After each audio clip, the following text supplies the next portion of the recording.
when we take a look at why cyberbullying is a little bit different, and I'm always asked, what's the difference between real life bullying and cyberbullying? And I think there are some qualitative differences with online bullying.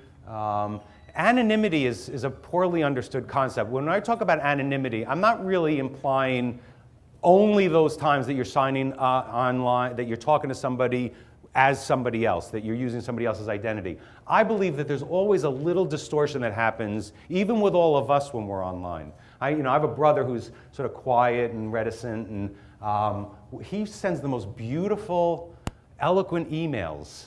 He's just so vocal and comfortable online. And the question is, who's the real him? And now I know that the real him is the kid I grew up with.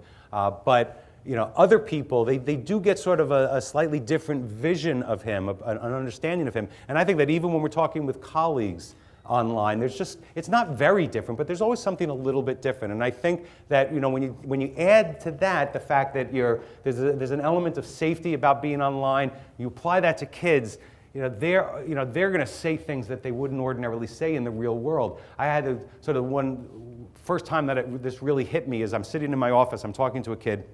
It's a knock on my door, and another kid says, "Mr. Yeager, can I set up an appointment?" And then they see that there's somebody else in there, and the person in there sees the kid at the door, and there was like this vibe. There was this weirdness, right? And so, yeah, okay, I set up an appointment for the kid. The kid leaves, so I said to the kid sitting in there, "Oh, that was weird." Oh my God, Mr. Yeager, I'm so uncomfortable. I was like, "Wow, what happened? What's the deal?" She says, "I talk to that kid all the time online." It's like, and here he was in the real world, and it was just like, oh my God, hide. I can't deal with this in the real world. This is like an online thing.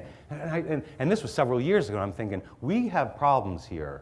Not just because that's bad in some way, but because people are sort of splintering into different personalities, and I don't know where all this is going to lead. We still don't know where that's going to lead.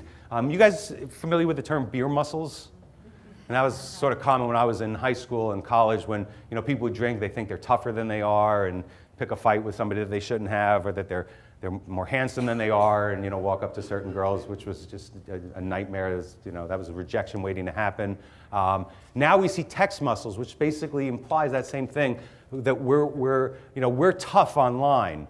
That some girl is sitting at home with her teddy bear and her footsie pajamas and hot chocolate, and mom and dad down the hall, and they're gonna they're talking to somebody online. It's like, bitch, slut, I'll kick your ass. And then all of a sudden, like that experience that I had in my office, they come into school the next day, and it's like, now there's a problem. It's like, wait, that was the make-believe world. I thought that was like a video game. Now, I'm exaggerating a little bit there, but not much.